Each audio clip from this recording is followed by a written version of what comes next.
Um acidente fatal, quando um trabalhador perde a vida em função de alguma falha nas medidas de controle de segurança. Essa é a pior situação que o profissional de segurança pode enfrentar na sua carreira e é isso que a gente busca evitar incansavelmente aí, trabalhando na prevenção. Mas quando isso ocorre, infelizmente isso ocorre todo dia no Brasil, tá? Você sabe o que fazer, você sabe como conduzir a situação, você sabe quais são os possíveis desdobramentos e consequências para a empresa e para os responsáveis envolvidos ali naquele acidente. Então você precisa ter essa noção, você precisa inclusive saber falar sobre isso antes que o acidente ocorra, justificando o quanto é importante as medidas de controle eficientes e o trabalho na prevenção e na conscientização. Vamos falar um pouquinho sobre as consequências e desdobramentos de um acidente fatal, então.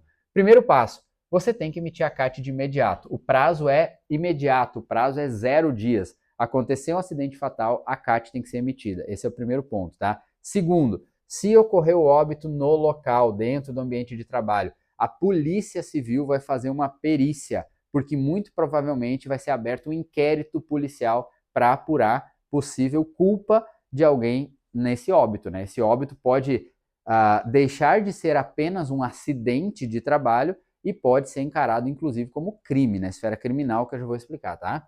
Você tem que fazer, obviamente, a investigação detalhada desse acidente, tá? Use a ferramenta de investigação que você preferir, mas capriche nessa investigação. Seja detalhista, tire fotos, faça vídeos, tente obter filmagens do ambiente, se for o caso, converse com pessoas, com testemunhas, pegue relatos, porque essa investigação de acidentes aqui, ela pode ser apresentada e utilizada tanto em eventuais fiscalizações, tanto em audiências com o Ministério Público, ou até mesmo apresentando como prova, como desdobramento de como a situação aconteceu para provar alguma situação em um inquérito criminal, tá?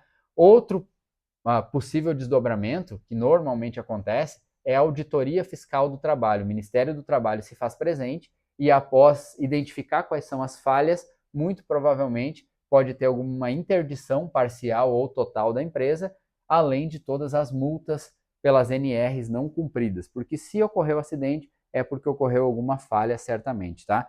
Outro desdobramento que acontece normalmente é o Ministério Público do Trabalho entrar na jogada quando ocorre um óbito, porque isso é um dano coletivo para a sociedade, é um cidadão que se foi em função de uma situação não conforme dentro de uma empresa, tá?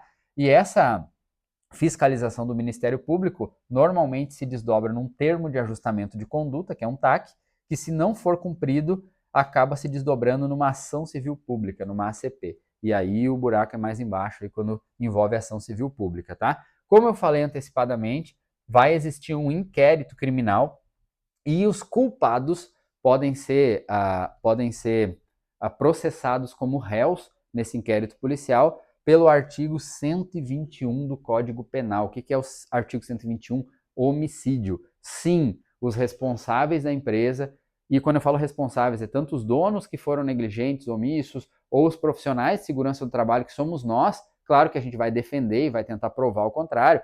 Pode acontecer um acidente que foi uma fatalidade, pode acontecer um acidente que teve culpa concorrente do próprio acidentado, pode, tudo isso pode acontecer, tá? Isso pode ficar provado. Eu já atendi, inclusive, situações que claramente foi uma fatalidade.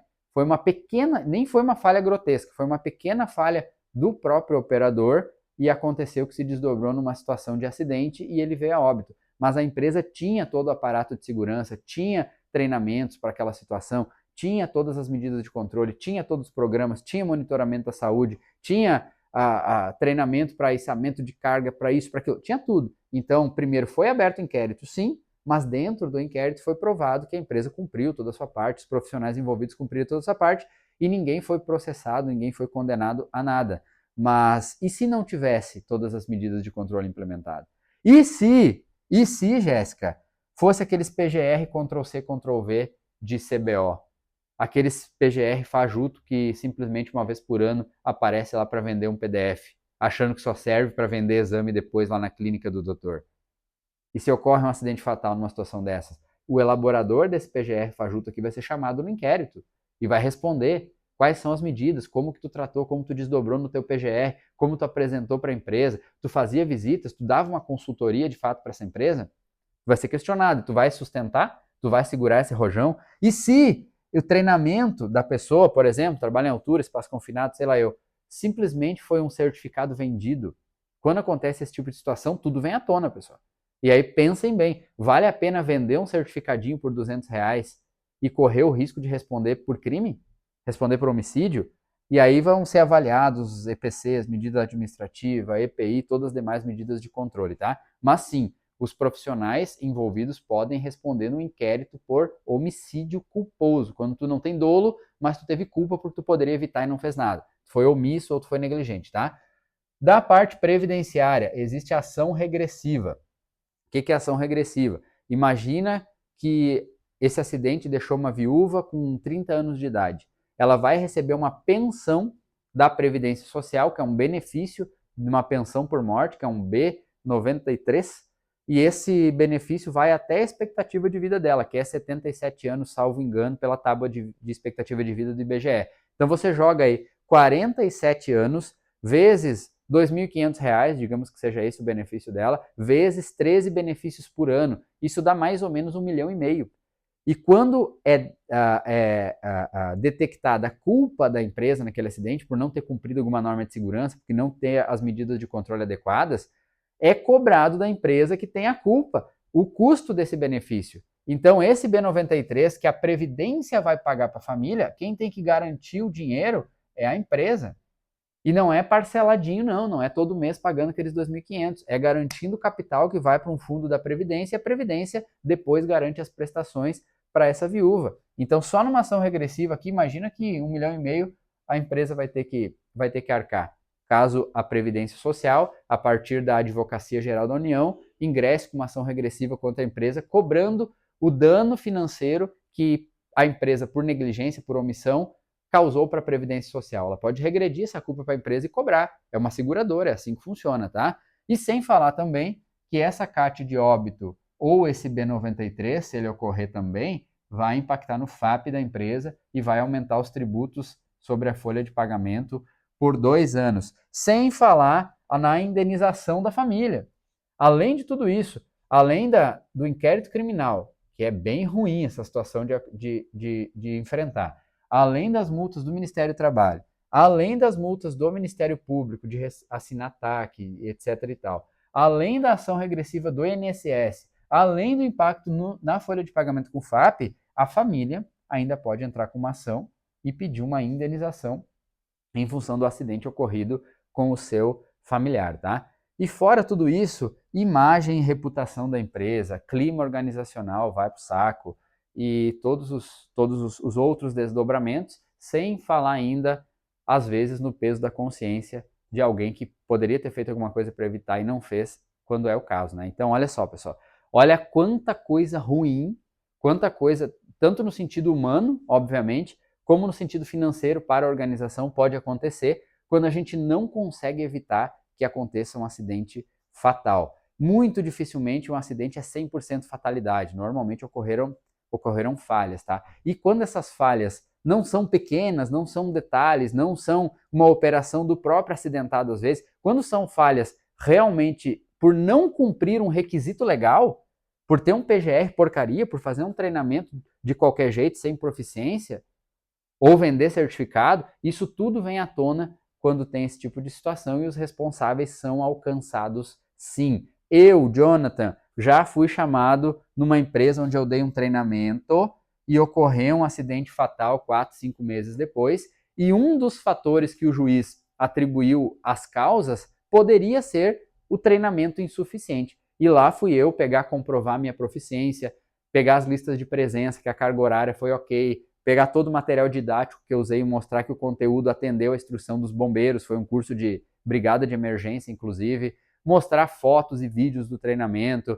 comprovar minha experiência como instrutor, que o meu cadastro nos bombeiros estava válido para mim poder estar autorizado a dar aquele treinamento, apresentei tudo isso e fui liberado do processo.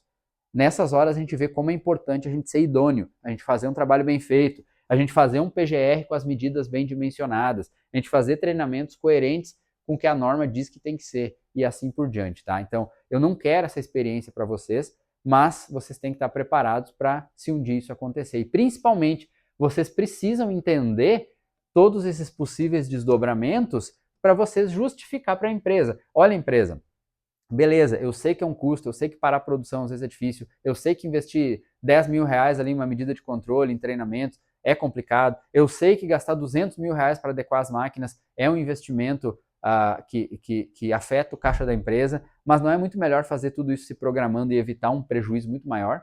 Porque aqui a gente não está falando de 1.000, aqui nós estamos falando de milhões, pessoal.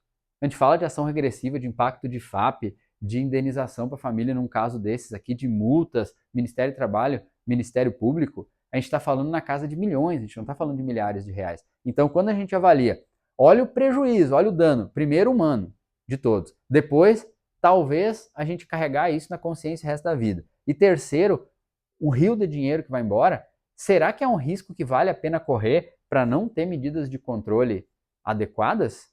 Será que isso tudo aqui não é um argumento que melhora a nossa persuasão, que melhora a nossa argumentação para provar que segurança é investimento e não é custo? Se nós conseguir incorporar tudo isso na forma que a gente fala, a gente vai ter melhores resultados na prevenção de acidentes, obviamente nós vamos ser valorizados por isso. Só que, aonde que a gente se restringe normalmente? A gente fica no nosso dia a dia só falando do fiscal do trabalho, das multas, porque tem que cumprir NR, senão a gente vai levar multa. E todo esse resto aqui, a parte tributária, a parte previdenciária, a parte criminal, a parte civil, nós falamos sobre isso nas empresas no nosso dia a dia? Normalmente a resposta é não. Normalmente a gente fica preso no mundinho das NRs. E segurança do trabalho é muito mais que NR. NR é importante? É muito importante. Mas segurança é apenas e tão somente NR? Não. Segurança do trabalho é muito mais que isso, beleza? Espero que esse vídeo aí tenha te ajudado a refletir um pouco. E se tu gostou do conteúdo, deixa um comentário.